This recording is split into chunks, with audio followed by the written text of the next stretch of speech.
666, which is a trademark.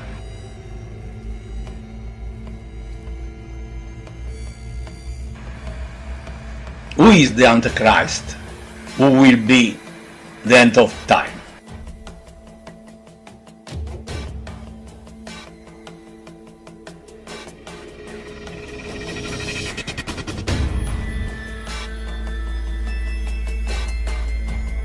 In another political painting, Jim Carrey is now going after President Trump's son-in-law and senior advisor Jared Kushner. The portrait, which shows Kushner with dollar signs in his eyes, has the number 666 and a building engulfed in flames, has a caption that reads, "Self-unmade man."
Evil is real.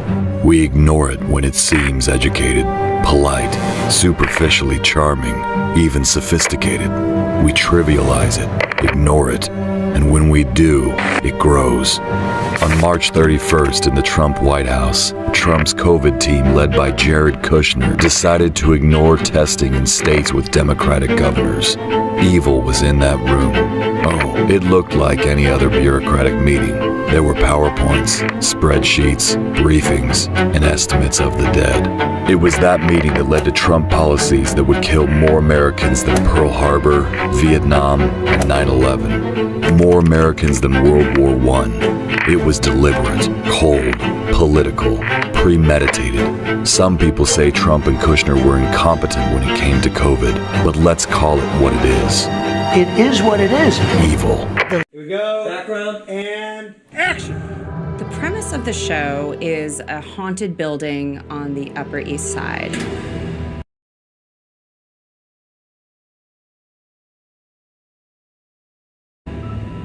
Everything that happens within the Drake seems as though maybe there is some evil intervention. And of course, in our minds, the building is alive. The apartment is owned and run by Gavin Duran and his wife Olivia.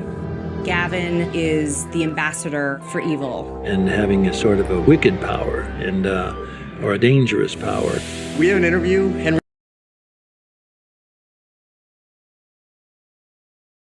Martin, Jane Van Dien. A young couple, Henry and Jane, move into this apartment to take over as managers. And very much the strange happenings that occur at the Drake are really seen through their eyes. Cut! Great one! The first season is fantastic in that you're going to see characters seduced into going into their dark side. It's a show that ultimately asks, what's the price that you'd be willing to pay to get that one thing that you want? Would you be willing to kill a perfect stranger to bring a loved one back from the dead? So in series, we'll explore what the consequences are from making those deals. No! We like to say evil has an address.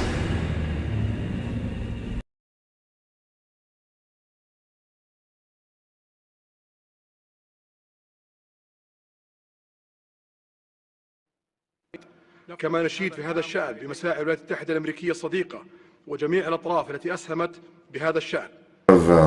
Things to talk about, how to advance peace, stability, and security in our region, prosperity too. And I think all of them are within our reach. So I'm happy to see you and the effort that you're leading on behalf of the President with Jason, the members of your team.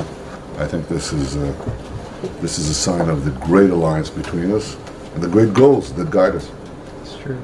Well, we're very appreciative of your team and all the efforts that they've made. The President is very committed to achieving a solution here that will be able to bring prosperity and peace to all people in this area.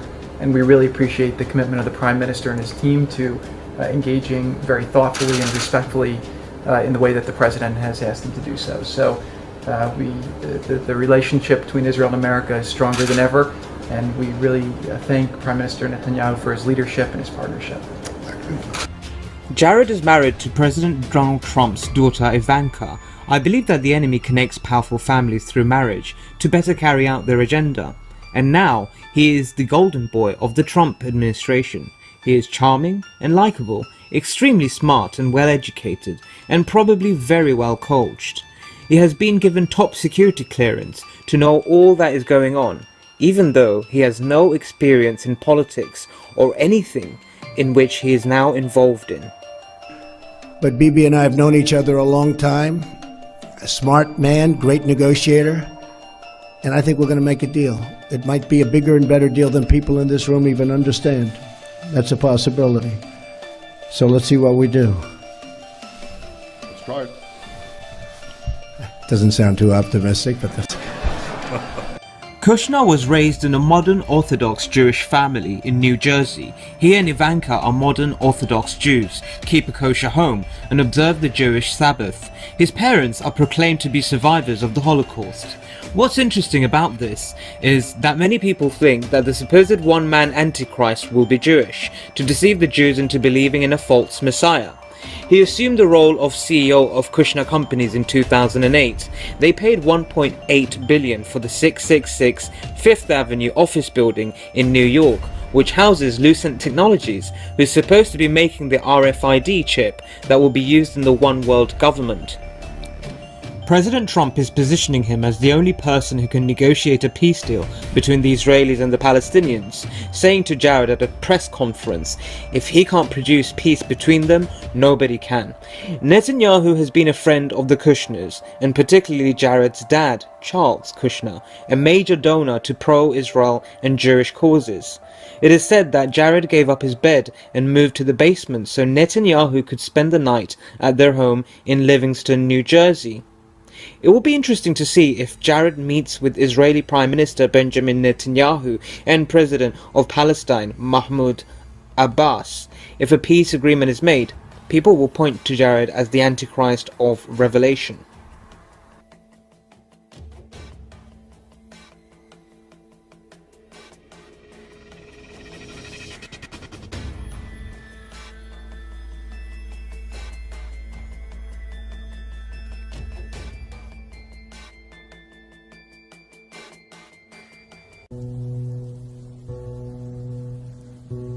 Before the Lord returns, the scripture tells us that the nations will declare peace and safety.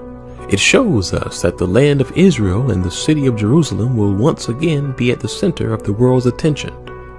Before the second coming, we will see that Israel and the surrounding nations will place their trust in a leader who will one day come. promising peace.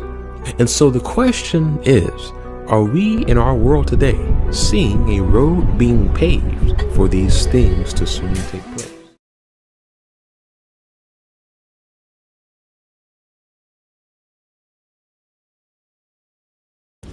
You want to know what they're like? Death. That's what they're like.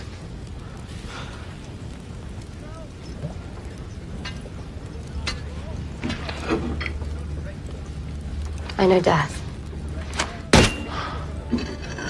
He's got many faces.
Four years ago, my father-in-law asked me to work on peace in the Middle East. I've given it my all. There's still much work left to accomplish, but the Abraham Accords is a giant step forward. To have played a role in its creation, and I say this as the grandson of two Holocaust survivors, it means more to me and to my family than I can ever express.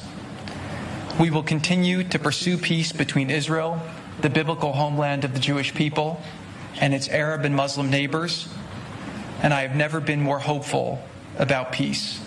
While this peace agreement was thought by many to be impossible, the stage is now set for even more. Over the last 3.5 years, a lot of people describe the state of the Middle East as hopeless.